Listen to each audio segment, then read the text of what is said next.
بسم اللہ الرحمن الرحیم۔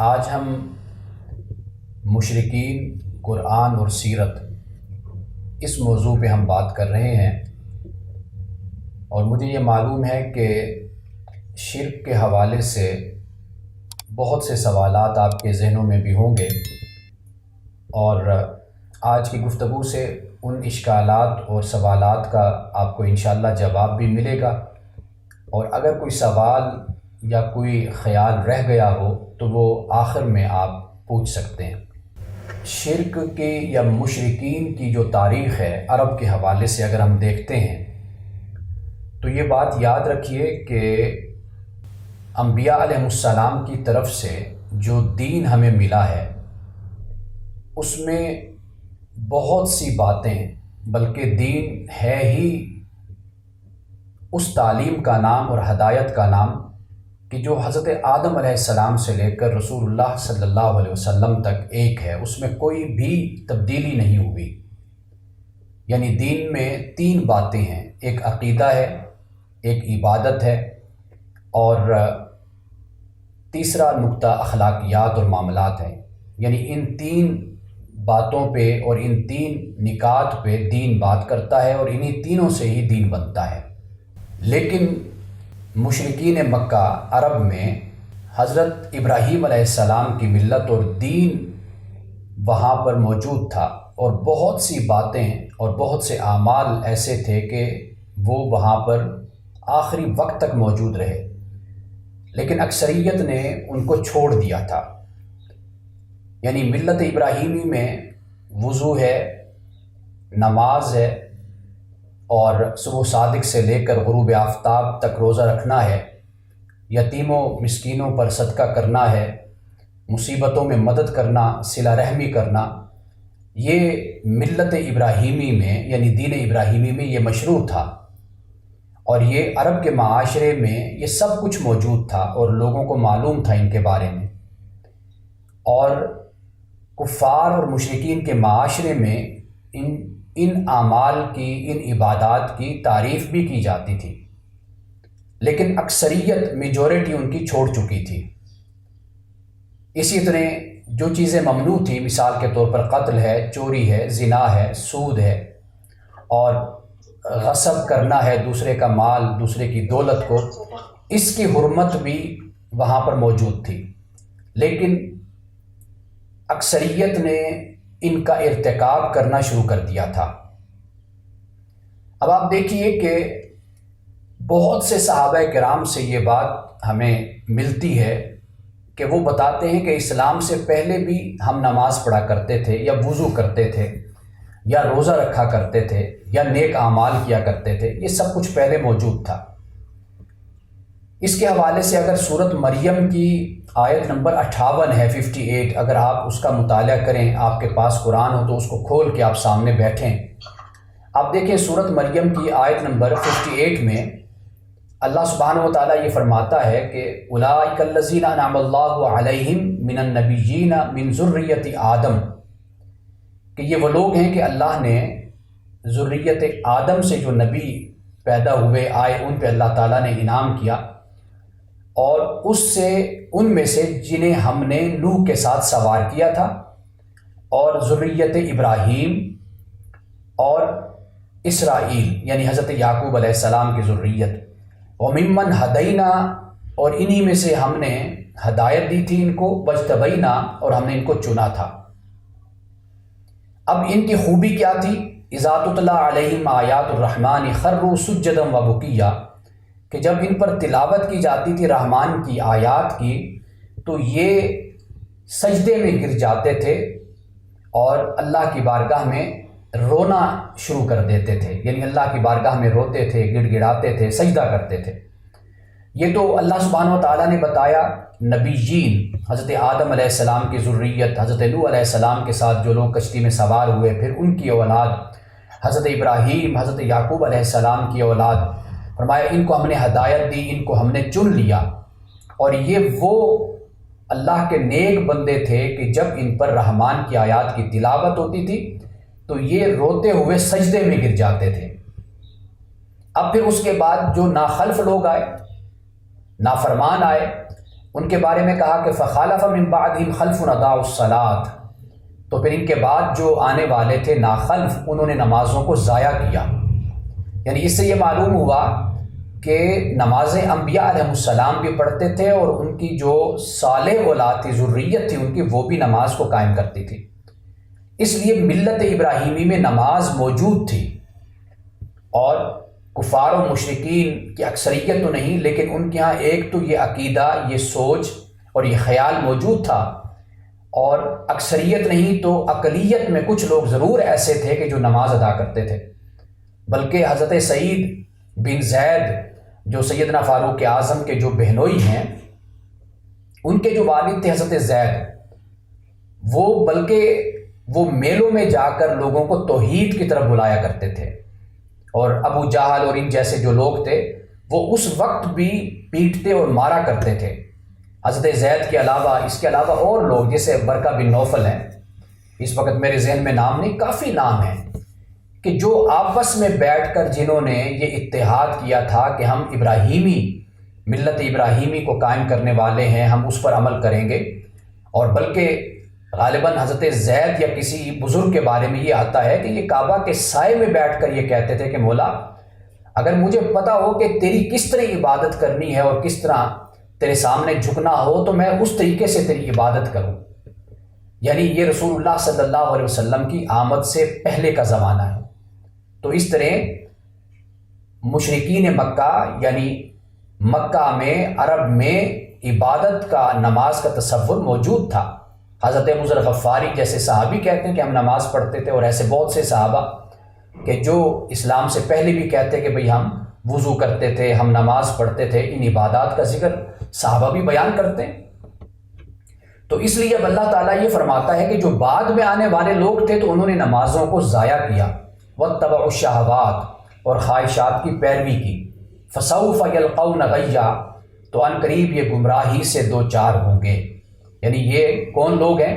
یہ وہ عرب کے کفار و مشرکین ہیں کہ جن کے بڑے تو انبیاء تھے، حضرت اسماعیل، حضرت ابراہیم، حضرت اسحاق، بڑے بڑے پیغمبروں کی یہ اولاد تھے۔ لیکن صورتحال کیا تھی؟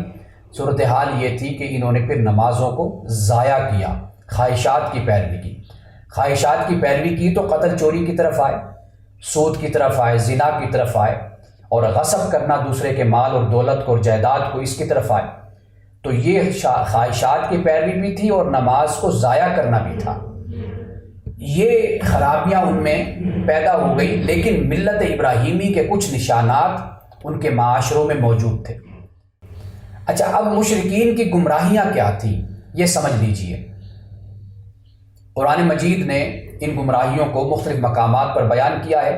پہلے میں ایک تعارف بیان کروں گا، پھر اس کے بعد میں قرآن کی آیات اور ترجمے کے ساتھ میں بات کروں گا۔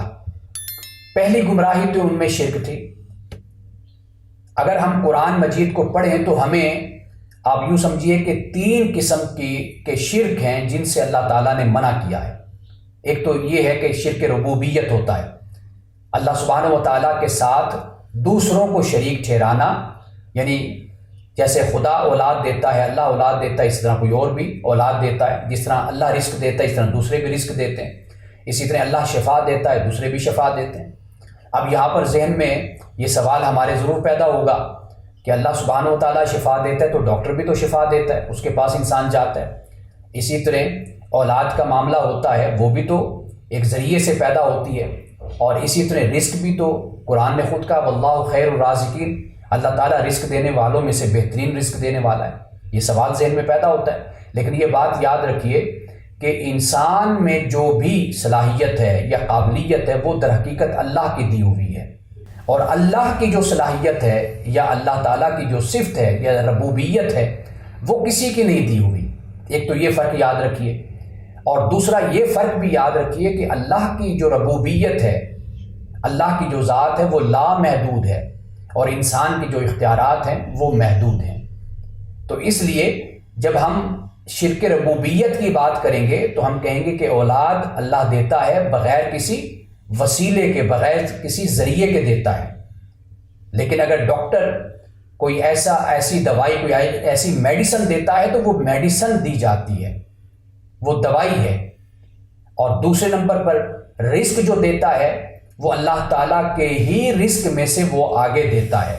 اللہ سبحانہ و تعالیٰ نے جب یہ فرمایا کہ اللہ رزق دینے والوں میں سے بہتر رزق دینے والا ہے، تو اس سے مراد یہی ہے کہ بندے جو رزق دیتے ہیں وہ خدا کے دیے ہوئے رزق میں سے دیتے ہیں، لیکن اللہ کو کوئی نہیں دیتا کہ جس میں سے اللہ دے۔ ایک تو یہ شرک ربوبیت ہوتی ہے، مشرکین اللہ تعالیٰ کے ساتھ دوسروں کو اولاد دینے میں، رزق دینے میں، شفا دینے میں، دعاؤں کو سننے میں اور ان چیزوں میں اور ان اعمال میں دوسروں کو شریک کرتے تھے، یہ شرک ربوبیت ہے۔ اور شرک الوہیت یہ ہے کہ جیسے سورۃ الفاتحہ میں کہا ایاک نعبد و ایاک نستعین، تیری ہی ہم عبادت کرتے ہیں اور تجھ ہی سے ہم مدد مانگتے ہیں، یہ شرک الوہیت ہے۔ یعنی وہ کیا کرتے تھے؟ اللہ کے ساتھ دوسروں کو شریک ٹھہراتے اور دوسروں کی پوجا اور پرستش کیا کرتے تھے۔ اور تیسری قسم شرک کی، یہ قرآن مجید کو پڑھنے کے بعد شرک کی یہ مختلف صورتیں، یہ مختلف پہلو ذہن میں آتے ہیں۔ تیسری تھی شرک اسماء اور صفات کی، یعنی اللہ تعالیٰ کی صفات میں کسی کو شریک ٹھہرانا، کہ جیسے اللہ تعالیٰ رازق ہے، اللہ تعالیٰ رحیم ہے، اللہ تعالیٰ وہاب ہے، لیکن اللہ سبحانہ و تعالیٰ اگر رحیم ہے تو لامحدود ہے، انسان اگر رحیم ہے تو وہ محدود ہے۔ اللہ تعالیٰ کی رحیمیت کسی جذبات کے پیش نظر نہیں ہے، اس میں کوئی اتار چڑھاؤ نہیں ہے۔ انسان کی جو رحیمیت ہے اس میں اتار چڑھاؤ ہے۔ قرآن پاک نے رسول اللہ صلی اللہ علیہ وسلم کے لیے بھی رحیم کا لفظ استعمال کیا، اللہ سبحانہ و تعالیٰ کے لیے بھی رحیم کا لفظ استعمال ہوا قرآن مجید میں، لیکن واضح فرق ہے خالق اور مخلوق کی صفت میں۔ وہ خالق ہے، یہ مخلوق ہے۔ خالق کی صفت لامحدود ہے، مخلوق کی صفت محدود ہے۔ خالق کی صفت کسی تحت ہے، کسی کے تحت ہے، کسی کے تحت نہیں ہے، لیکن مخلوق کی صفت کسی کے تحت ہے۔ تو اس لیے اس فرق کو سمجھنا چاہیے۔ ہم جب بات یہ کرتے ہیں کہ جی اللہ کی یہ صفت ہے، اچھا بندوں میں بھی تو یہ صفت ہوتی ہے، تو ہم یہ خیال کر لیتے ہیں کہ پھر نعوذ باللہ یہ شرک تو نہیں ہو گیا کہیں پر، ہم نے ایک طرف اللہ کے لیے صفت کو بیان کیا، دوسری طرف ہم نے بندوں کے لیے بھی کہہ دیا۔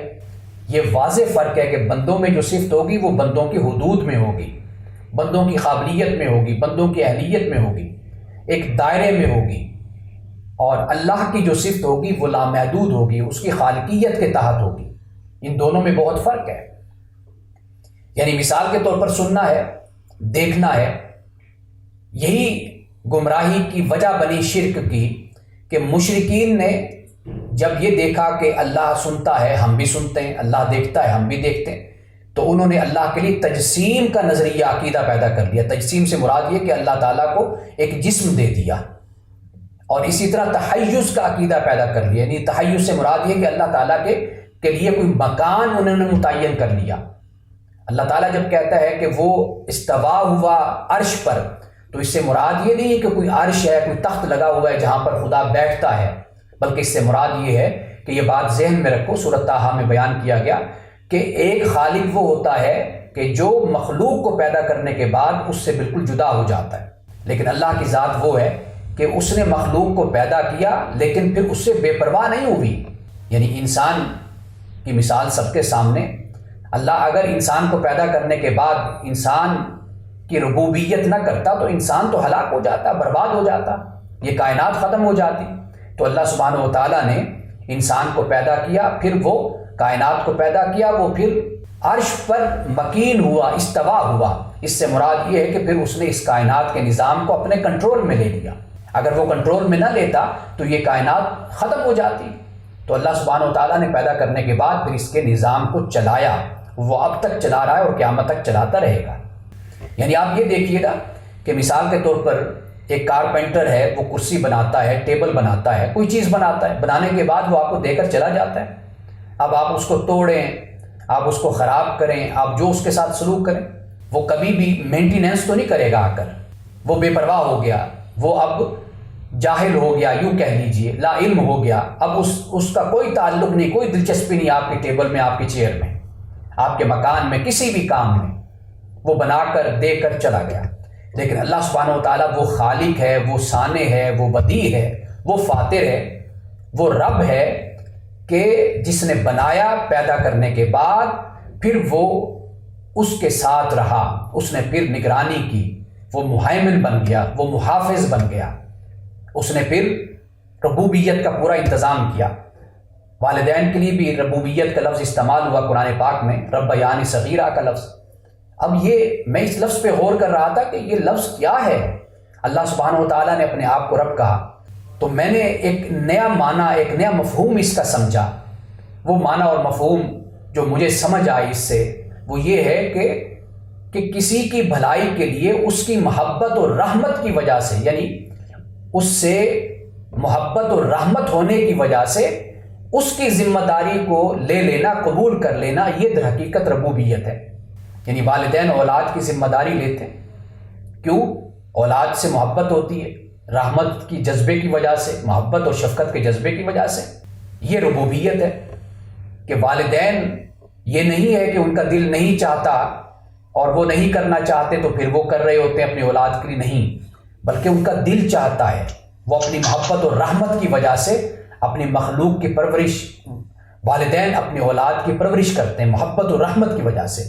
اللہ تعالیٰ کو جب ہم رب کہتے ہیں تو در حقیقت اللہ نے اپنے مخلوق کی ربوبیت، پرورش، اور جسے سسٹین کہتے ہیں کہ اللہ تعالیٰ رب کا ترجمہ ہم کرتے ہیں سسٹین، لیکن یہ سسٹینر، یہ لفظ اتنا یعنی رب کے مطلب کو واضح نہیں کرتا.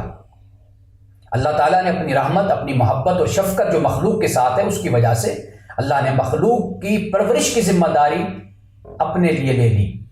اور رب کا مطلب یہ ہوتا ہے کہ جو امپرفیکشن سے پرفیکشن کی طرف لے کر جاتا ہے، جو آغاز سے انجام اور کمال کی طرف لے کر جاتا ہے. آپ دیکھ لیجئے کہ انسان پیدا ہوا، بچہ تھا، کس طرح اللہ سبحانہ و تعالیٰ نے اس بچے کے رزق کا انتظام کیا ماں کے دودھ کی شکل میں.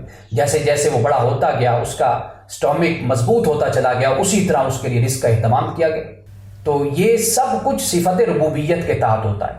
تو اللہ تعالیٰ کی جب صفت کو اللہ تعالیٰ کی ذات کے آئینے میں ہم سمجھنے کی کوشش کریں گے تو پھر ہمیں پتہ چلے گا کہ اس کی جو صفت ہے وہ لامحدود ہے، اس کی کوئی حد نہیں ہے. انسان میں جو صفت ہے وہ محدود ہے.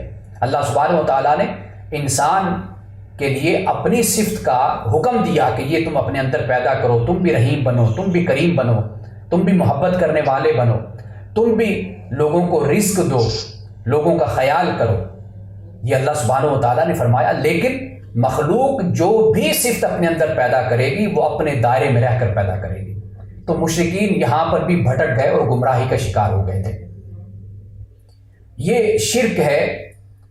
اب اس کے بعد جو دوسری گمراہی تھی، یہ میں نے آپ کو بتا دیا کہ شرک کی 3 قسمیں ہیں، یعنی شرک ربوبیت، شرک الوہیت اور شرک اسماء و صفات. یہ 3 قسمیں قرآن مجید کو پڑھنے کے بعد ہمیں سمجھ آتی ہے کہ قرآن کس پہلو سے بات کر رہا ہے شرک کے موضوع پر. اب اس سے آگے ہے جو مشرکین میں ایک اور گمراہی پیدا ہوئی تھی، وہ گمراہی تھی تشبیہ کی.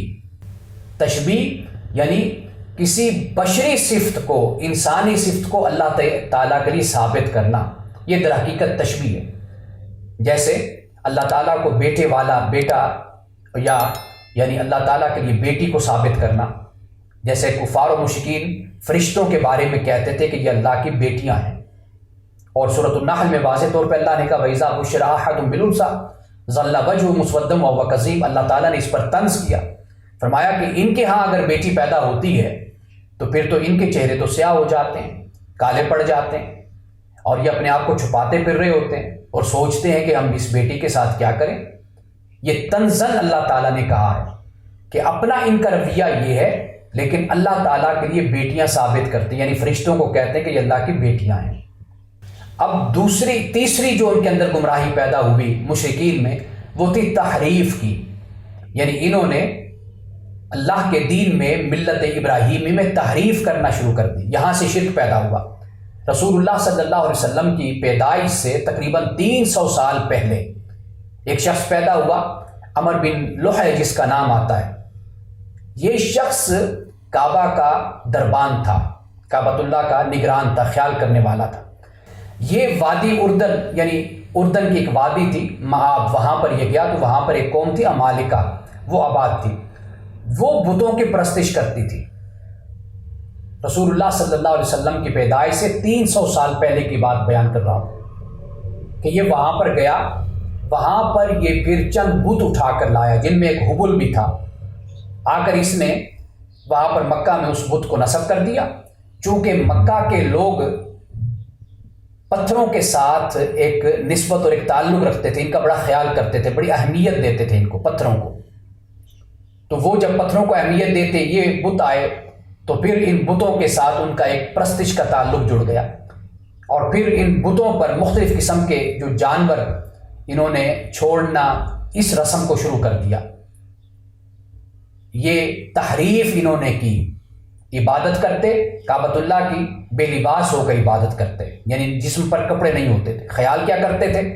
کہتے تھے کہ چونکہ یہ لباس ہم دنیاوی طور پر استعمال کرتے ہیں اور عبادت کے علاوہ کاروبار کرتے ہیں یا آپس میں بیٹھے باتیں کرتے ہیں، بہت کچھ ہمارے منہ سے نکلتا ہے، بہت سے برے اعمال بھی کرتے ہیں، تو لہٰذا یہ لباس ہمارا گندا ہو جاتا ہے، ہم اس کو اتار دیتے ہیں اور بے لباس ہو کر ہم عبادت کرتے ہیں۔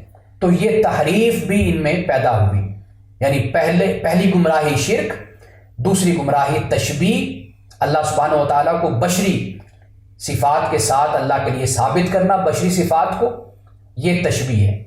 اور پھر تحریف، یعنی اللہ کے دین میں، ملت ابراہیمی میں تبدیلی کرنا انہوں نے شروع کر دی۔ اور چوتھی بات کیا؟ آخرت کا انکار۔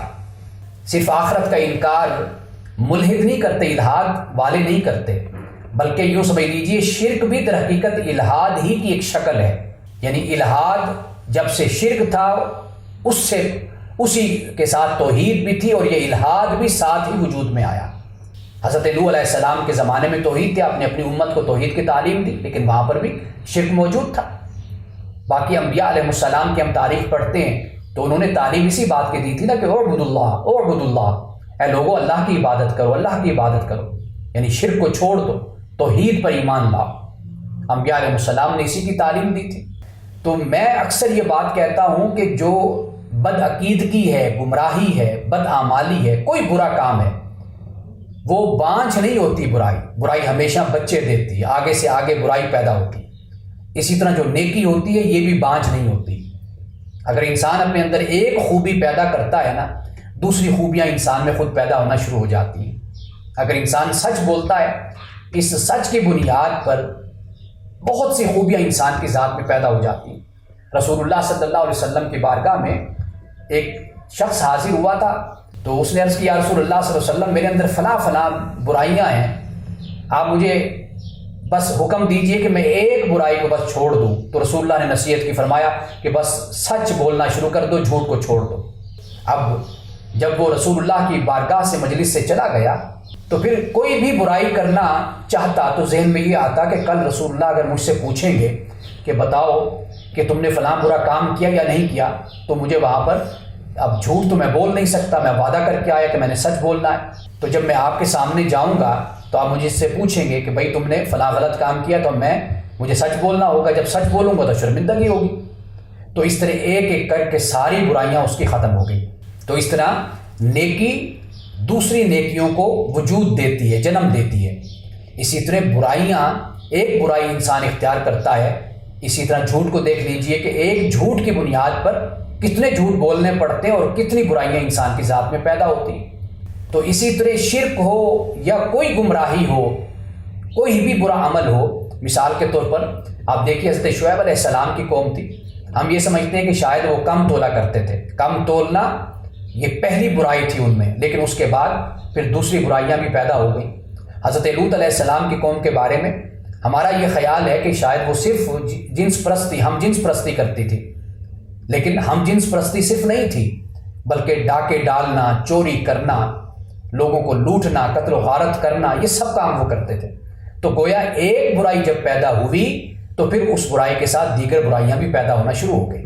جب شرک پیدا ہوا مشرکین میں، پھر تشبیہ بھی پیدا ہو گئی، پھر تحریف بھی پیدا ہو گئی، اور پھر آخرت کا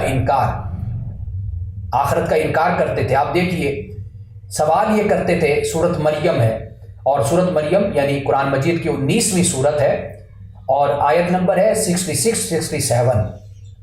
اس میں کیا کہا گیا؟ وَيَقُولُ الْإِنسَانُ، یہ لوگ کہتے ہیں، الانسان سے مراد یہ مشرکین، کفار، اَإِذَا مَا مِتُّ لَسَوْفَ أُخْرَجُ حَيًّا، کہ کیا جب ہم مر جائیں گے تو کیا پھر ہمیں زندہ کر کے اٹھایا جائے گا، نکالا جائے گا؟ اولا یذکر الانسان انا خلقناہ من قبل ولم یک شیئا، فرمایا کیا انسان بھول گیا ہے کہ پہلے ہم نے اس کو پیدا کیا جب یہ کچھ بھی نہیں تھا، ولم یک شیئا۔ اب یہ جو اللہ تعالیٰ نے آخرت پہ بات فرمائی، گفتگو فرمائی، کیوں؟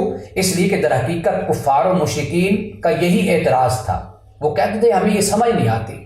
سورۃ یاسین میں کہا من یحیی العظام وہی رمیم، کہ کون ہے جو ہڈیوں کو زندہ کرے جبکہ وہ ہڈیاں بوسیدہ ہو جائیں گی۔ اور یہ بھی فرمایا سورۃ صافات میں اذا ما متنا وکنا ترابا وعظاما ائنا لمبعوثون، کیا جب ہم مر جائیں گے اور ہم مٹی ہو جائیں گے، ہماری ہڈیاں گل سڑ جائیں گی، ائنا لمبعوثون، کیا پھر ہمیں اٹھایا جائے؟ اسی طرح سورۃ الانعام میں کہا ان ہی الا حیاتنا الدنیا وما نحن بمبعوثین، نہیں بس یہ دنیا کی زندگی ہے، عیاشی کر لو، مزے کر لو، بس وما نحن بمبعوثین، ہمیں نہیں اٹھایا جائے گا۔ یہ مشرکین کا عقیدہ تھا کہ وہ آخرت کا انکار کرتے تھے، یہ بھی ان کی گمراہیوں میں سے گمراہی تھی۔ پانچویں گمراہی، یہ بڑی توجہ طلب ہے، وہ کیا تھی؟ رسول اللہ صلی اللہ علیہ وسلم کی نبوت کو ناممکن اور محال خیال کرتے تھے کہ یہ کیسے ہو سکتا ہے کہ رسول اللہ صلی اللہ علیہ وسلم کو نبی بنا کر بھیجا گیا۔ اچھا، سوال کیا ہوتا تھا؟ سورۃ الفرقان میں ہے، آیت نمبر 7 ہے وَقَالُوا مَا لِهَذَا الرَّسُولِ يَأْكُلُ الطَّعَامَ وَيَمْشِي فِي الْأَسْوَاقِ، یہ کیسے رسول ہے کہ جو کھانا کھاتا ہے، بازاروں میں چلتا پھرتا ہے، یہ کیسے رسول ہو سکتا ہے؟ مطلب یہ تھا کہ کوئی ایسا بندہ، کوئی ایسا رسول ہونا چاہیے کہ جو انسان نہ ہو، بشر نہ ہو۔ حالانکہ ایک بشر سے رب کا کلام کرنا، رب کا گفتگو کرنا، پیغام بھیجنا، یہ سب سے بڑا اعلیٰ مرتبہ ہے۔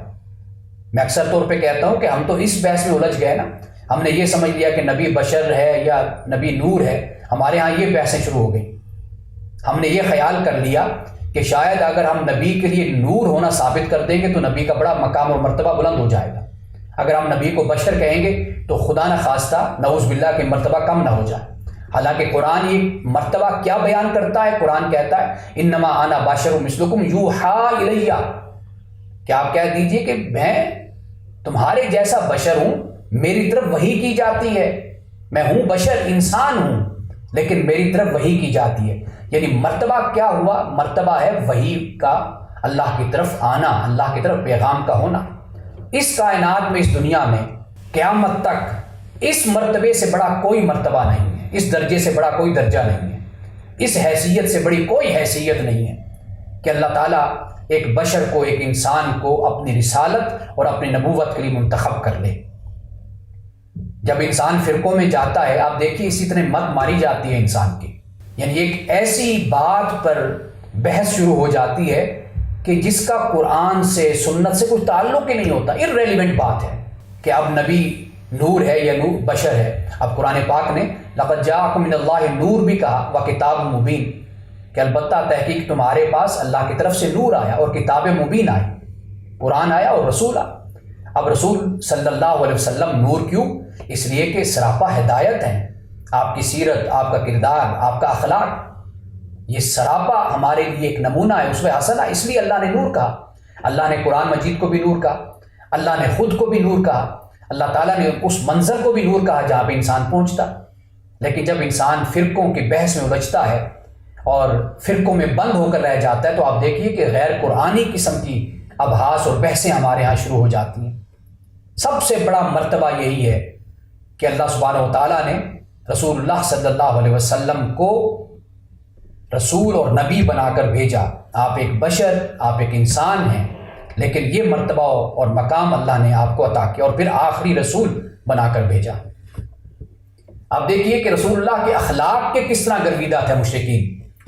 اب یہاں پہ بڑی بات میرے ذہن میں آ گئی اور بڑی کمال کی یہ بات ہے کہ ابو جہل یہ کہا کرتا تھا قد نعلم یا محمد، اے محمد ہم جانتے ہیں، انکا تصل الرحمہ، ہم جانتے ہیں کہ بے شک آپ صلہ رحمی کرتے ہیں، وتصدق الحدیث، آپ سچ بولتے ہیں، ولا نکذبک، ہم آپ کو جھٹلاتے نہیں ہیں، ولکن نکذب الذی جئت بہ، ہم تو صرف اس چیز کو جھٹلاتے ہیں جو آپ لائے ہیں۔ دیکھیے آپ، یعنی رسول اللہ صلی اللہ علیہ وسلم جو آمنہ کے بیٹے ہیں، عبداللہ کے لخت جگر ہیں، عبد المطلب کے پوتے ہیں، ابو طالب کے بھتیجے ہیں، اسی معاشرے میں، مکہ کے معاشرے میں زندگی گزاری آپ نے. یہ سب سے بڑی بلندی، یہ سب سے بڑی رفعت یہ ہے در حقیقت جو اللہ نے عطا کی. اتنا اعلیٰ کردار کہ ابو جہل نے کہا کہ اے محمد، ہم جانتے ہیں آپ کو کہ آپ صلہ رحمی کرتے ہیں، آپ سچ بولتے ہیں اور ہم آپ کو جھٹلاتے نہیں ہیں، لیکن ہم اس کو جھٹلاتے ہیں جو آپ لائے ہیں، نعوذ باللہ من ذالک. یہ ترمذی میں.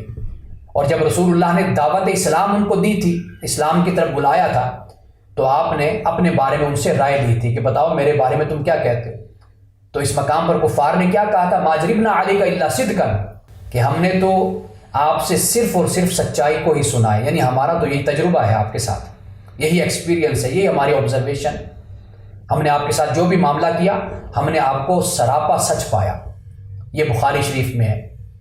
اب آپ اندازہ کیجئے ابو جہل نے یہ کیوں کہا وَلَٰكِنَّ نُكَذِّبُ الَّذِي جِئْتَ بِهِ، کہ ہم تو صرف نعوذ باللہ اس چیز کو جھٹلاتے ہیں جو آپ لائے ہیں.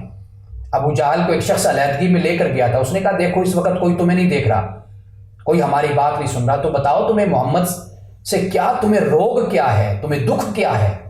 تو ابو جہل نے کہا کہ بنو ہاشم، ان کے پاس کعبۃ اللہ کی تولیت تھی، یہ تولیت لے گئے. پھر انہی کے پاس سقایت الحاج، حاجیوں کو پانی پلانا، حج کا پورا نظام بھی ان کے پاس آ گیا. اس طرح دو چار اور باتیں اس نے بیان کی. اس نے کہا سرداری بھی ان کے پاس آ گئی. پھر کہنے لگا ایک نبوت رہ گئی تھی، نبوت بھی یہ لے گئے.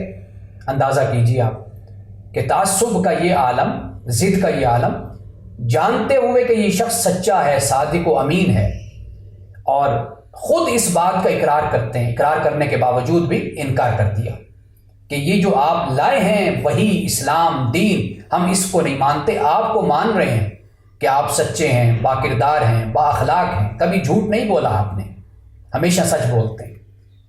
تو یہ یعنی رسول اللہ صلی اللہ علیہ وسلم کی رسالت کا انکار انہوں نے کیا کہ آپ نبی بن کر آئے. اور پہلے رسولوں کا بھی اسی طرح انکار کیا گیا.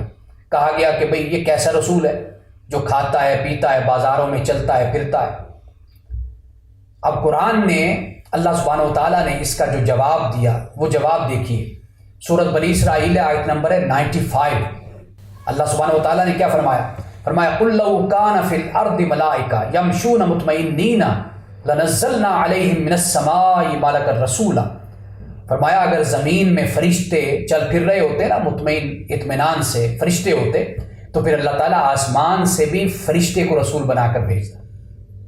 لیکن چونکہ زمین پر انسان رہتے تو انسانوں کے لیے اللہ تعالیٰ نے پھر ایک انسان ہی نمائندہ مقرر کیا تاکہ تم اس سے آسانی کے ساتھ، بغیر خوف کے، بغیر دہشت کے تم اس سے پیغام لے سکو. اور اس لیے انسان کو رسول اور نبی بنا کر بھیجا تاکہ تم اپنے جیسے انسان کی سیرت کو، کردار کو، اسوہ کو دیکھو. یہی اسوہ، یہی سیرت ہی تو تھی کہ ابو جہل مان رہا تھا، کفار مان رہے تھے، اقرار کر رہے تھے اس بات کا کہ آپ واقعی اللہ کے سچے رسول ہیں، آپ واقعی اچھے انسان ہیں، اچھے کردار کے مالک ہیں. یہ اسوہ تھا، یہ کردار تھا کہ جس کو وہ مانتے تھے، لیکن انکار کرتے تھے تعصب اور بغی کی وجہ سے، بغی یعنی ضد کی وجہ سے. اب یہ گمراہیاں تھیں ان میں، یعنی شرک، تشبیہ، تحریف، جحود الآخرہ جس کو ہم کہتے ہیں، آخرت کا انکار، اور رسول اللہ صلی اللہ علیہ وسلم کی رسالت کو ناممکن اور محال خیال کرنا. بڑے اعمال اور جو برے اور ظلم کے جو اعمال تھے وہ ان میں عام ہو گئے تھے. من گھڑت باتیں اور اعمال کو دین خیال کرنا شروع کر دیا تھا، اپنی طرف سے ہی گھڑ لیتے کسی رسم کو، کسی رواج کو. اور جس طرح جانوروں کو خاص کر لیا کہ یہ صاحبہ ہے، یہ فلاں ہے، یہ فلاں ہے، ان کو آزاد کر دیا کہ یہ اللہ کے نام کے ہیں. اللہ تعالیٰ نے واضح طور پر قرآن میں اس بات کو بیان کیا کہ بھائی اس پر تمہارے پاس کوئی دلیل ہے یا تم صرف ایک اٹکل پچو اور ظن اور گمان سے ہی کام لیتے ہو. یہ میں ابھی آیات کی تلاوت کروں گا تفصیل کے ساتھ، اور آپ کو پتہ چلے گا کہ یہ جو میں نے باتیں بیان کی ہیں قرآن کس طرح ان کی وضاحت کرتا ہے. من گھڑت باتیں اور خود اپنی طرف سے گڑے ہوئے اعمال، وہ دین خیال کرنا، یہ بڑی توجہ طلب بات ہے۔ دین کو خالص رکھنا چاہیے، جو اللہ نے دیا اس کو اختیار کرنا چاہیے، اس میں کوئی کمی کوئی اضافہ انسان نہیں کر سکتا۔ وَلَوْ تَقَوَّلَ عَلَيْنَا بَعْدَ الْأَقَاوِيلِ أَقَاوِيلَ لَأَخَذْنَا مِنْهُ بِالْيَمِينِ ثُمَّ لَقَطَعْنَا مِنْهُ الْوَتِينَ۔ آپ دیکھیے اللہ پاک نے رسول اللہ صلی اللہ علیہ وسلم سے فرمایا کہ اگر یہ رسول اپنی طرف سے اگر کوئی بات ملاتا اس میں جو وحی آتی ہے تو ہم اس کو دانے ہاتھ سے پکڑتے اور پھر اس کی شاہ رگ ہم کاٹ دیتے۔ یعنی اللہ کے پیغمبر نے اتنی احتیاط سے، امانت سے اور حفاظت سے ہم تک دین کو پہنچایا ہے۔ رب ذوالجلال قرآن مجید میں یہ فرماتا ہے وَمَا يَنطِقُ عَنِ الْهَوَىٰ إِنْ هُوَ إِلَّا وَحْيٌ يُوحَىٰ، کہ یہ جو قرآن تم تک یہ نبی پہنچاتا ہے یہ اس میں اس کی کوئی خواہش شامل نہیں ہوتی، یہ خالص اللہ کا دین ہے جو تمہیں دیا گیا ہے۔ اور اسی دین کی حفاظت اللہ تعالیٰ خود فرماتا ہے، قرآن کی حفاظت کرتا ہے اور سنت کو رائج کر کے امت میں 1400 سال 1500 سال سے اس کی حفاظت عملی طور پر کر دی۔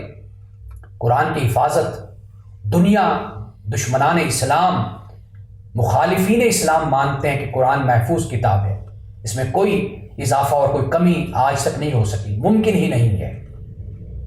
اللہ تعالیٰ نے اس طرح ظاہری وسائل قرآن کی حفاظت کے مہیا کر دی اور خود اس کی حفاظت کی، تو اس لیے ہمیں بھی اسی بات کی طرف توجہ کرنی چاہیے کہ زندگی آسان بھی اسی میں ہی ہے کہ ہم اللہ کے دین جیسا ہمیں ملا ہم اس کو اختیار کریں، اس میں اگر کوئی کمی کریں گے پھر بھی مشکل میں پڑیں گے، اگر اضافہ کریں گے تو ہم خود اپنے آپ کو مشکل میں ڈالیں گے، صرف اپنی دنیا نہیں بلکہ آخرت میں بھی اپنے آپ کو مشکل میں ڈالیں گے۔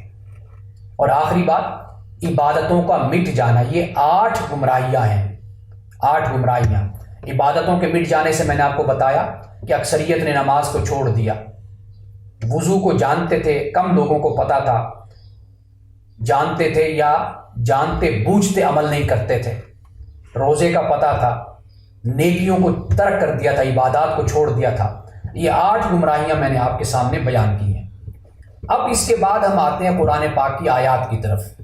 اب میرے سامنے اس وقت سب سے پہلے ہے سورۃ یونس، جو قرآن پاک کی 11ویں سورت ہے، یعنی چیپٹر نمبر 11، اور اس کی آیت نمبر ہے 31۔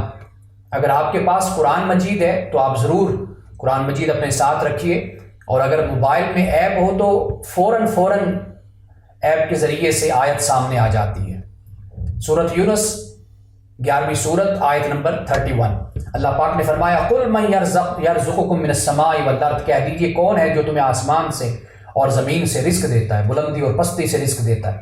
أَمَّن يَمْلِكُ السَّمْعَ وَالْأَبْصَارَ، اور کون ہے کہ جو سماعت اور بصارت کا مالک ہے۔ وَمَن يُخْرِجُ الْحَيَّ مِنَ الْمَيِّتِ، اور کون ہے کہ جو زندہ کو مردہ سے نکالتا ہے۔ وَيُخْرِجُ الْمَيِّتَ مِنَ الْحَيِّ، اور کون ہے کہ جو مردہ کو زندہ سے نکالتا ہے۔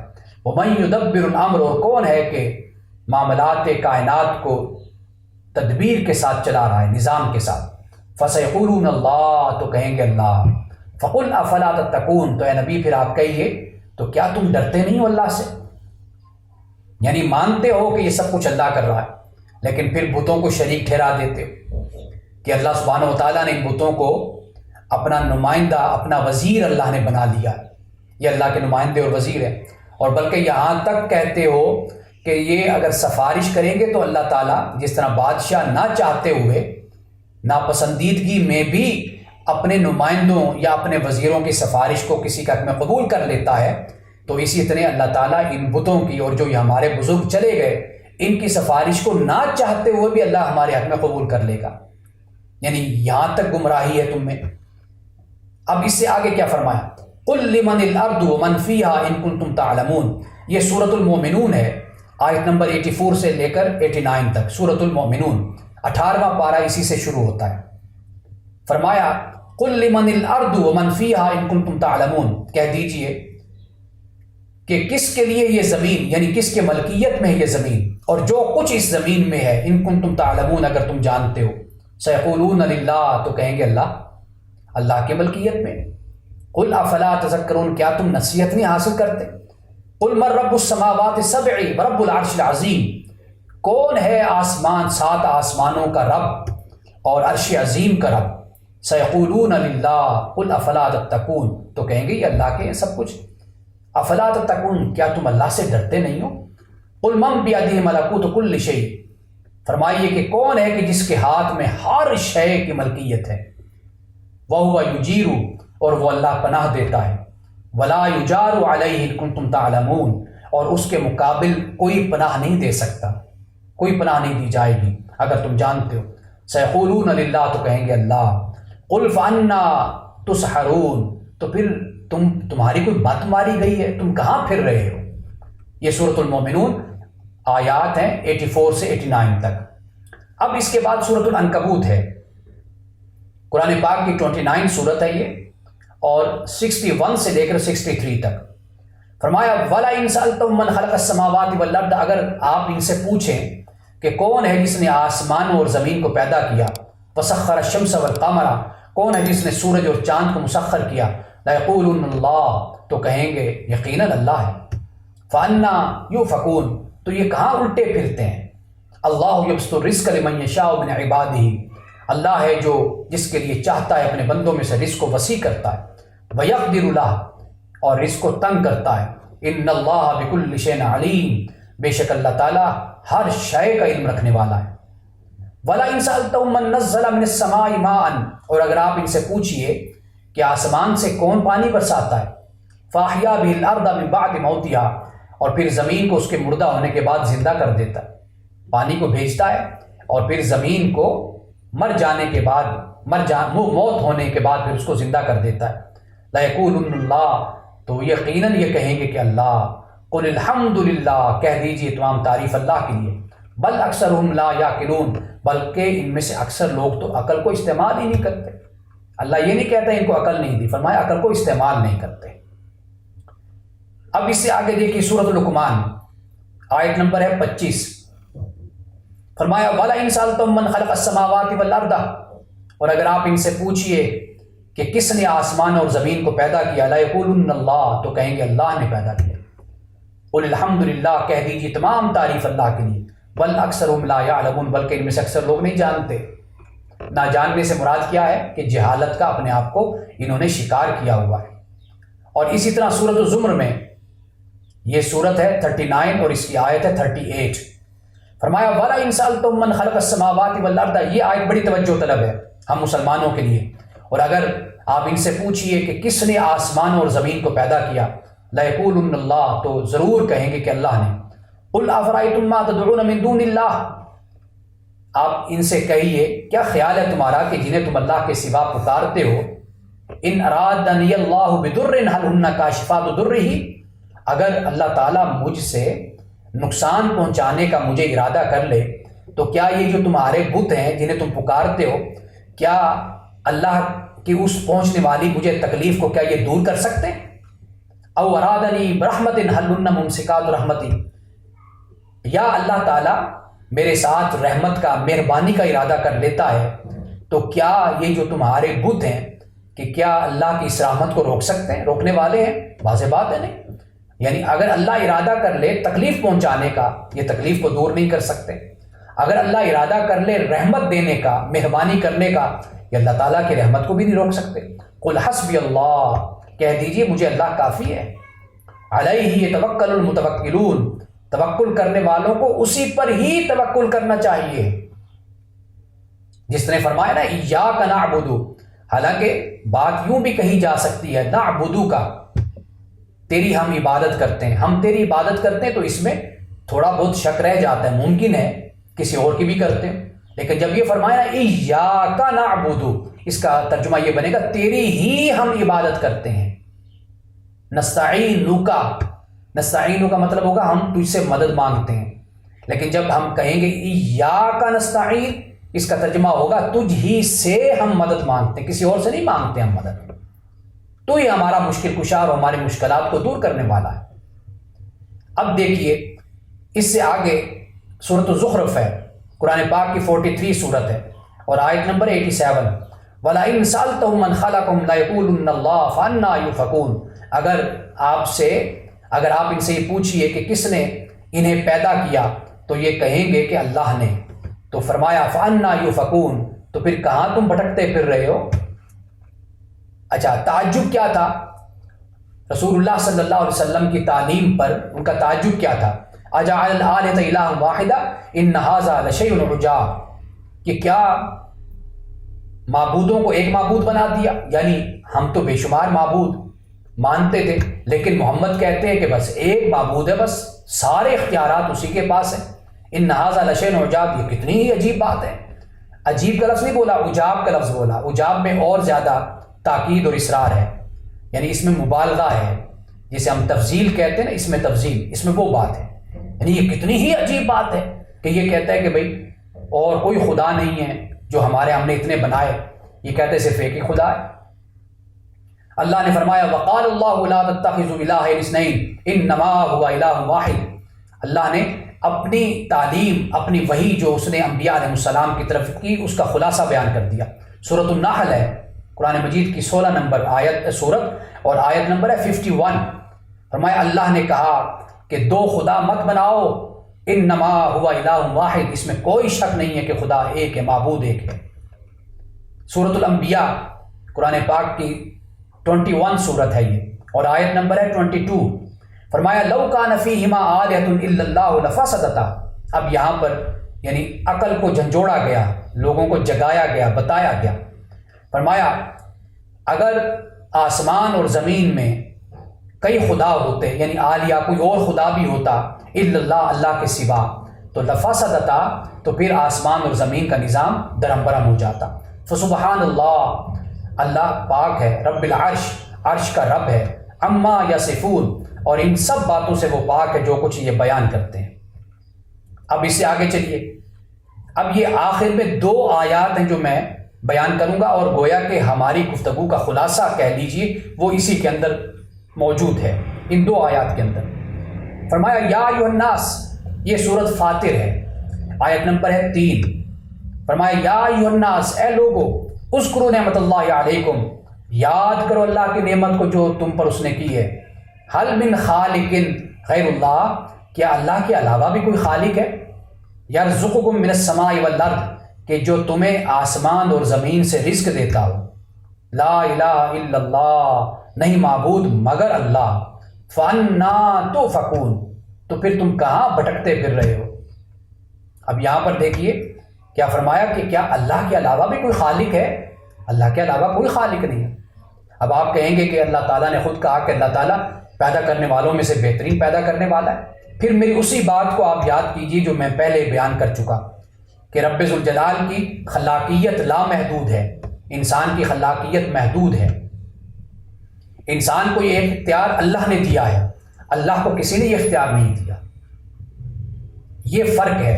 اللہ سبحانہ و تعالیٰ کے لیے خلاقیت ہے جو اس کی شان کے مطابق ہے، اللہ کے لیے دیکھنا ہے جو اس کی شان کے مطابق ہے، اللہ کے لیے سننا ہے جو اس کی شان کے لائق ہے، اللہ کے لیے بولنا ہے جو اس کی شان کے لائق ہے۔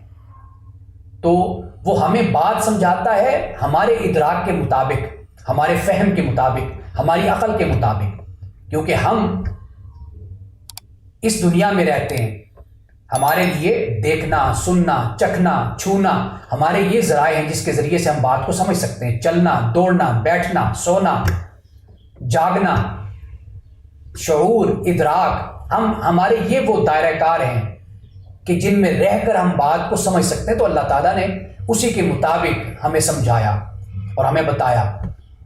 تو اس لیے اللہ سبحانہ و تعالیٰ کی ذات، اس کے اختیارات، اس کی صفات لامحدود ہیں، اور ہم فقط اس حد تک سمجھ سکتے ہیں جس حد تک اس نے ہمیں سمجھایا ہے۔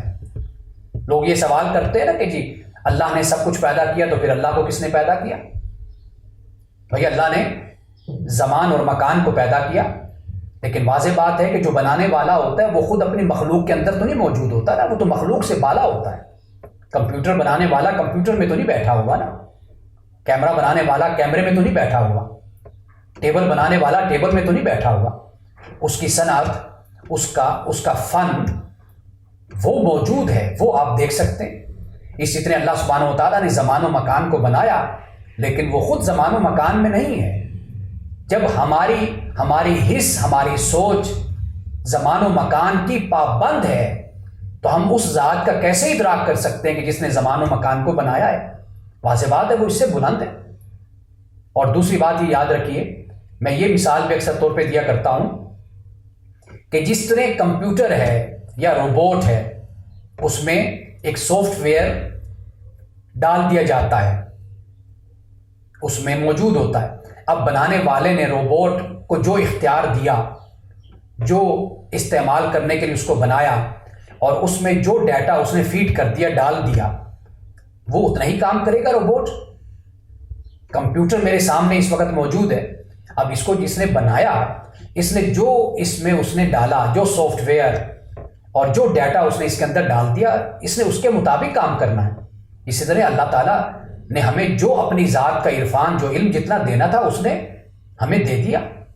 اب اس سے بڑھ کر کا نہ ہم دعویٰ کر سکتے، نہ ہم کوشش کر سکتے، اور نہ ہمارے اختیار میں وہ چیز موجود ہے۔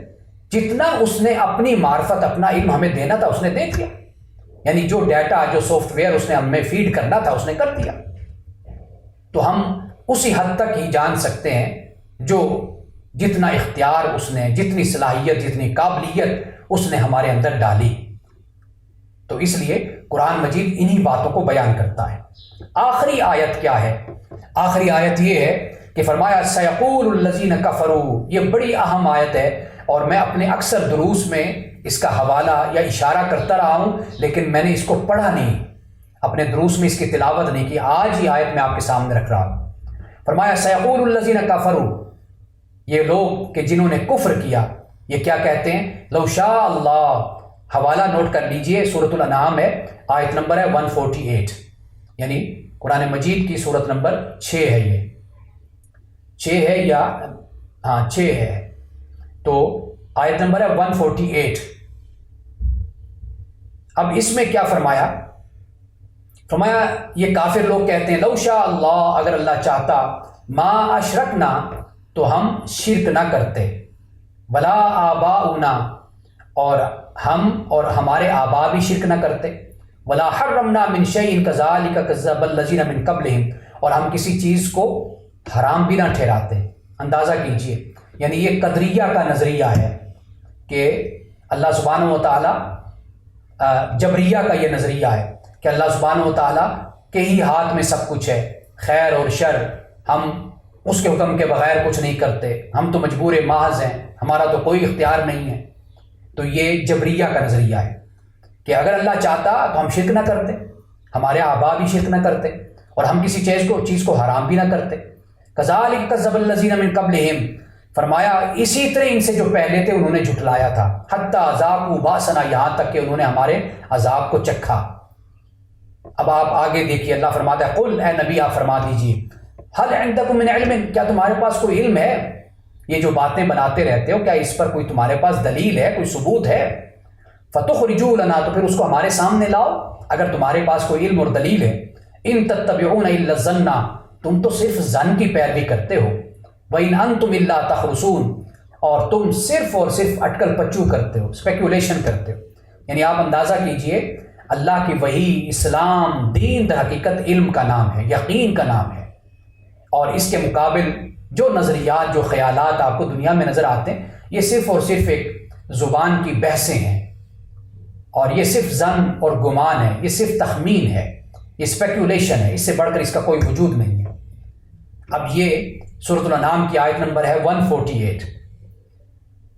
یہ آخری آیت ہے آج ہماری گفتگو کی اور ہمارے درس کی، کہ جس میں بہت سے مسائل اللہ سبحانہ و تعالیٰ نے بیان کر دی۔ ایک تو یہ بتا دیا کہ انسان کے اختیار میں ہے، یعنی ایسا اختیار نہیں جو قدریہ جس کا تصور رکھتے ہیں، کہ جس کی بنیاد پر یہ کہہ دیا گیا کہ بس اب انسان کو کلی اختیار دے دیا گیا، اب جو چاہے کرے، اب کوئی معجزہ رونما نہیں ہونا، اب کوئی بھی رسول کے ہاتھ پر کوئی معجزہ نہیں ہے، بس جو اللہ کا قانون قدرت ہے بس اسی کے مطابق ہی کائنات اب چلے گی۔ ایسا نہیں ہے، یہ قدریہ کا نظریہ ہے کہ خدا کو ایک طرف بٹھا دیا۔ اور جبریہ کا یہ نظریہ کہ سچ، جھوٹ، خیر، شر، اچھا، برا، سارے کام بس اللہ کے ذمہ ڈال دیے، یہ تعلیم نہیں ہے۔ یہ نظریہ تھا ان کا کہ اگر اللہ چاہتا تو ہم یہ نہ کرتے۔ تو اسلام کا نظریہ کیا ہے، اعتدال کیا ہے، توازن کیا ہے؟ وہ یہ ہے کہ اللہ سبحانہ و تعالیٰ کی ذات بر ہے، وہاں سے نیکی کا ہی صدور ہوتا ہے، نیکی ہی قائم ہوتی ہے۔ اللہ سبحانہ و تعالیٰ نے انسان کو اختیار دیا ہے، انسان کا اختیار وہ بھی ایک حد تک ہے، اس سے آگے نہیں ہے۔ جیسے حضرت علی رضی اللہ تعالیٰ عنہ نے فرمایا کہ ایک قدم اٹھاؤ، پاؤں اٹھاؤ، تو اٹھانے والے نے اٹھا لیا، فرمایا دوسرا اٹھاؤ، نہیں اٹھا سکا، فرمایا یہاں تک تمہارا اختیار ہے، یہاں پر تمہارا اختیار نہیں ہے۔ یہی تو قدر ہے۔ قدر سے مراد ایک پیمانہ مراد ہوتا ہے، تو پیمانہ ہے انسان کے لیے، اللہ تعالیٰ نے زندگی کا، اس کے رزق کا، اس کے معاملات کا ایک پیمانہ مقرر کر دیا۔ تو اس لیے قرآن مجید جو بات بیان کرتا ہے، اس سے ادھر ادھر ہونے کے بجائے اسی کو فالو کرنے کی اور اسی کو سمجھنے کی ضرورت ہے۔ اگر ہم ادھر سے ادھر ہوتے ہیں تو گویا کہ وہی معاملہ ہمارے ساتھ کہیں نہ ہو جائے کہ جو معاملہ مشرکین کے ساتھ ہوا تھا۔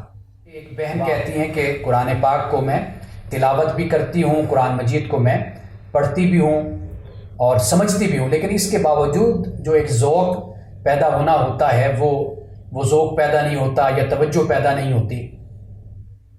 تو اس کے لیے میں گزارش یہ کروں گا، بزرگوں کی بڑی خوبصورت بات ہے کہ کسی نے کہا جی میں ذکر کرتا ہوں یا نماز پڑھتا ہوں تو مجھے حاضری نصیب نہیں ہوتی، توجہ نصیب نہیں ہوتی۔ تو بزرگوں کا فرمانا یہ تھا کہ آپ عبادت نہ چھوڑیں، ذکر نہ چھوڑیں، یاد الہی نہ چھوڑیں، اللہ سبحانہ و تعالیٰ کبھی آپ کو حاضری، حضوری اور توجہ بھی اللہ آپ کو عطا کر دے گا۔ اس لیے کہ اگر ایک کام جو انسان کر رہا ہے، جو ذریعہ اور سبب اور وسیلہ بنتا ہے اگلے اچھے کام کا، اگر وہ اگلا اچھا کام انسان کو نہیں مل رہا تو کم از کم وہ ایک اچھا کام تو کر ہی رہا ہے نا۔ اگر وہ اسی بنیادی اچھے کام کو چھوڑ دے گا تو اگلا قدم کیسے بڑھے گا؟ تو ہر حالت میں یعنی قرآن کی تلاوت اور تفہیم، قرآن کا فہم، یہ انسان جاری رکھے۔ باقی اس کے ساتھ جو ذوق کا پیدا ہونا ہے، حلاوت کا پیدا ہونا ہے اور توجہ کا پیدا ہونا ہے، اس کے لیے اس سلسلے کو بھی انسان جاری رکھے اور اللہ کی بارگاہ میں دعا بھی کرتا رہے کہ یا اللہ مجھے یکسوئی عطا فرما، مجھے کنسنٹریشن عطا فرما، مجھے توجہ عطا فرما۔ تو اس لیے پہلا قدم تو کسی صورت میں بھی انسان کو واپس نہیں لے کر جانا چاہیے، کبھی نہیں چھوڑنا چاہیے، اور دعا کے ساتھ اپنے اس سلسلے کو جاری رکھنا چاہیے۔ وہ جو کہا جاتا ہے نا کہ حضرت عمر رضی اللہ تعالیٰ عنہ نے پوچھا تھا یا رسول اللہ صلی اللہ علیہ وسلم کہ جیسے آپ نے کہا کہ بھئی اللہ کی بارگاہ میں رو، گریہ وزاری کرو، جب تہجد پڑھتے ہو، علیحدہ ہوتے ہو، خلوت میں ہوتے ہو، اللہ کی بارگاہ میں رو، وہ گریہ وزاری کرو۔ تو عرض کیا رسول اللہ اگر رونا نہیں آتا تو فرمایا پھر رونے والوں جیسی شکل بنا لو، یعنی کم از کم یہ تو کر سکتے ہو نا۔ تو اس لیے یہ بات یاد رکھیے کہ اگر آپ اچھی نیت کے ساتھ کوئی کام کر رہے ہیں، اچھے ارادے کے ساتھ، تو آپ جس کیفیت اور جس حالت میں بھی ہیں نا، تو اللہ تعالیٰ آپ کو اسی میں ہی اجر اور ثواب عطا کرے گا۔ آپ کی اصل جو کوشش ہے، آپ کی جو وسعت اور کیپیسٹی میں رہتے ہوئے جو آپ کر رہے ہیں، در حقیقت وہ اللہ کے ہاں قبول ہے۔ اللہ سبحانہ و تعالیٰ کی بارگاہ میں، اللہ کے رسول کی بارگاہ میں یہ سوالات اٹھتے رہتے تھے، صحابہ پوچھا کرتے تھے۔ مثال کے طور پر ہے کہ جیسے کوئی شخص ہے کہ جس کے پاس اگر دولت ہے وہ خرچ کرتا ہے، تو غریب جو ہوتے تھے صحابہ وہ کہتے تھے یا رسول اللہ ہمارے پاس تو اتنا نہیں ہے، تو پھر وہ تو ہم سے نمبر لے گئے۔ تو رسول اللہ نے فرمایا نہیں، نیت، ارادہ، اس کو درست رکھو۔ قرآن نے بھی واضح طور پر سورۃ الحج میں فرمایا لَن يَنَالَ اللَّهَ لُحُومُهَا وَلَا دِمَاؤُهَا، کہ یہ جو قربانی کا گوشت ہے، لہو ہے، یہ اللہ کی بارگاہ میں نہیں پہنچتا، تقویٰ پہنچتا ہے۔ تو اس لیے جو ظاہراً کوئی معاملہ ہے اس کی آپ فکر نہ کیجیے، اللہ سبحانہ و تعالیٰ اس کو حل فرما دے گا۔ بس آپ اپنے دل کا جو قبلہ ہے نا، بس اس کو درست سمت پر اپنے آپ کو آپ رکھیے۔ در حقیقت اللہ آپ سے یہی چاہتا ہے، لا نکلف نفسا الا وسعها۔ اللہ پاک فرماتا ہے کہ ہم انسان کو اس کی وسعت اور اس کی کیپیسٹی سے بڑھ کر ہم اس کو تکلیف نہیں دیتے، بس آپ اسی کے پابند ہیں۔ اللہ نے آپ سے اسی کا پوچھنا ہے۔ کھڑے ہو کر نماز نہیں پڑھ سکتے، بیٹھ کر پڑھیے، بیٹھ کر نہیں پڑھ سکتے لیٹ کر پڑھیے، لیٹ کر نہیں کوئی پڑھ سکتا اشاروں سے پڑھے۔ تو اب آپ دیکھ لیجئے، اگر جو شخص مجبوری میں بیٹھ کر پڑھ رہا ہے تو اب اللہ تعالیٰ کل قیامت کے دن اسے یہ تو نہیں کہے گا کہ بھئی تو نے کھڑے ہو کیوں نہیں پڑھی تھی نماز۔ واضح بات ہے، اللہ کو پتہ ہے کہ اس کی کیپیسٹی اور اس کی حالت یہی تھی، بیمار تھا، کمزور تھا، بوڑھا تھا، کوئی تکلیف تھی، زخمی تھا، تو بیٹھ کر نماز پڑھی۔ تو اس لیے اس بارے میں بالکل پریشان نہیں ہونا چاہیے، بس کوشش جاری رکھیے۔ والذین جاہدوا فینا لنہدینہم سبلنا، اللہ پاک فرماتا ہے جو ہماری راہ میں کوشش کرتا ہے ہم اس کو پھر اپنے راستے بھی دکھاتے ہیں۔ تو اللہ تعالیٰ بڑے راستے پھر انسان کے لیے کھول دیتا ہے، بس کوشش کو جاری رکھیے۔ کئی لوگ ہوتے ہیں نماز میں اگر دل نہیں لگتا تو یہ نہیں مطلب نماز چھوڑ دے، نماز پڑھیے اور انشاءاللہ تعالیٰ وقت آئے گا پھر نماز میں دل بھی لگنے لگ جاتا ہے۔ تو اس لیے اس بنیادی عمل کو کبھی ترک نہ کیجیے۔ جب بنیادی عمل کو آپ نے چھوڑ دیا تو پھر یہ یاد رکھیے کہ پھر انسان شیطان کے شکنجے میں آ جاتا ہے، پھر اسی کا جال ہوتا ہے جو انسان پہ وہ ڈال دیتا ہے۔ جب تک وہ ایک اچھا عمل کر رہا ہوتا ہے تو اللہ سبحانہ و تعالیٰ اسی کے صدقے اس کا خیال کرتا ہے، اس کی حفاظت فرماتا ہے۔ یہاں پر ایک روایت میں آپ کو بیان کر دوں، ہمارے ہاں یہ بیان کی جاتی ہے، روایت سچی ہے جھوٹی اس کے علاوہ میں بات کر رہا ہوں، یعنی کسی بھی شخص سے یہ بات ہو سکتی ہے۔ اس میں جو سبق ہے ہمارے لیے وہ یہ ہے، کہا جاتا ہے کہ حضرت امیر معاویہ رضی اللہ تعالیٰ عنہ، آپ کی ایک بار نماز صبح کی قضا ہو گئی، آپ کی نماز قضا ہو گئی تو آپ رونے لگ گئے اللہ کی بارگاہ میں، گڑ گڑائے کہ یا اللہ یہ کتنا بڑا مجھ سے گناہ ہو گیا، میری نماز صبح کی رہ گئی۔ اور دوسرے دن ابھی صبح کی نماز کا وقت نہیں ہوا تھا، شیطان آپ کو اٹھانے آ گیا، یعنی نفس کہہ لیجئے، شیطان کہہ لیجئے، اس نے آپ کو اٹھایا تو آپ نے کہا بھئی تمہارا کام تو سلانا ہے اور تم مجھے اٹھانے آ گئے ہو۔ تو اس نے کہا، نفس نے کہا، شیطان نے کہا کہ بھئی وہ ٹھیک ہے، میرا کام واقعی سلانا ہے، کل آپ کو سلایا تھا، لیکن آپ اللہ کی بارگاہ میں اتنے روئے تھے کہ اللہ تعالیٰ نے آپ کو پھر کئی نمازوں کا ثواب عطا کر دیا، یعنی وہ جو ایک نماز آپ نے پڑھنی تھی تو اس ایک نماز کا جتنا ثواب ملنا تھا اللہ تعالیٰ نے اس سے کئی زیادہ نہ پڑھ کر آپ کو ثواب دے دیا، اس لیے کہ آپ اللہ کی بارگاہ میں روئے، گریہ وزاری کی اور اپنے اس غفلت پر آپ نے آنسو بہائے۔ تو میں آپ کو اس لیے اٹھانے آ گیا ہوں کہ کہیں ایسا نہ ہو کہ آج پھر آپ کی نماز رہ جائے اور آپ کو اور پھر زیادہ ثواب مل جائے۔ تو آپ اس چیز کو مد نظر رکھیے کہ یہ معاملہ ہے، اللہ تعالیٰ یہ معاملہ اپنے بندے کے ساتھ کرتا ہے کہ آپ جب گڑ گڑاتے ہیں، آپ روتے ہیں یا پشیمانی کا اظہار کرتے ہیں یا جستجو آپ کے اندر ایک ہوتی ہے کہ بھئی آپ کہتے ہیں یہ مجھ سے ناقص کام ہوا، میں اس کو مزید بہتر طریقے سے کروں، تو اللہ تعالیٰ اس نقص کو بھی اللہ تعالیٰ پسند کرتا ہے کہ جب بندہ اس کوشش میں رہتا ہے کہ میں اس نقص کو دور کروں اور اس غفلت کو ختم کروں۔ تو اس لیے اس حوالے سے کبھی پریشان نہ ہوئیے، اپنی کوشش کو بس آپ جاری رکھیے، اللہ تعالیٰ کوشش پر ہی فیصلہ فرماتا ہے اور نیت پر فیصلہ فرماتا ہے، اللہ کو یہ پسند ہے۔